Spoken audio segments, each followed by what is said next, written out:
nichukue wasaa huu kuwashukuru wote kwa kuona umuhimu huo wa kuja kwenye msiba kuwatia joto ndugu zetu ambao wamepoteza mpendo wao.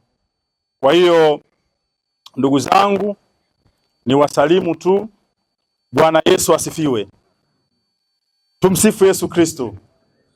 Asalamu alaikum.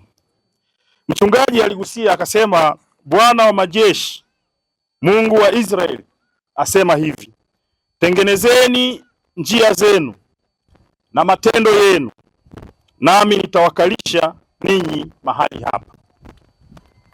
Ndugu zangu, tunafahamu ya kwamba mwezi huu ni mwezi wa toba. Mwezi huu ni mwezi mtukufu, lakini pia ni mwezi wa kufunga kwa maana ya Kwaresma. Kwa hiyo dunia nzima, mataifa yote sasa hivi yapo katika mfungo, kwa maana wakimlilia Mwenyezi Mungu ili amkini aweze kuturehemu. Na ndugu yetu huyu ametoka katika kipindi cha toba. Tunaamini kwa maombi ya watu wote dunia nzima, wakiwa wakimlilia Mungu, kwa maana atusamehe madhaifu yetu, atusamehe madhambi yetu. Tunaamini katika mwezi huu ndugu yetu Mwenyezi Mungu alimsamehe, alimrehemu, na kwake anakwenda kupokea sababu ya muda, wakati wa mwezi ambao ni mwezi wa toba na watu wote dunia nzima wanaomba.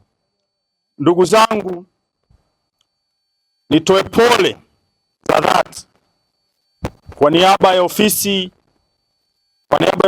ya chama mkoa, lakini kwa ofisi ya mbunge wa Ikungi Mashariki, kwa pole nyingi familia, ndugu, jirani na rafiki wote ambao tuko hapa na wote tuliohudhuria kwenye msiba huu, kwa maana mwenzetu ametutoka.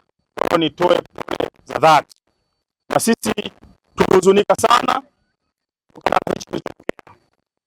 Tunapanga haya Mwenyezi Mungu ya kwake.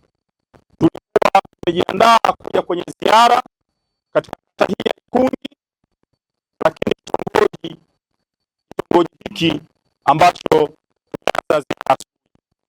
kijiji hiki Tongo, hatukutegemea kama haya kutokea, ila kwa kuwa yametokea, sisi tuko pamoja na familia kuungana katika namna zote zile za hali na yote ile ambayo hapa.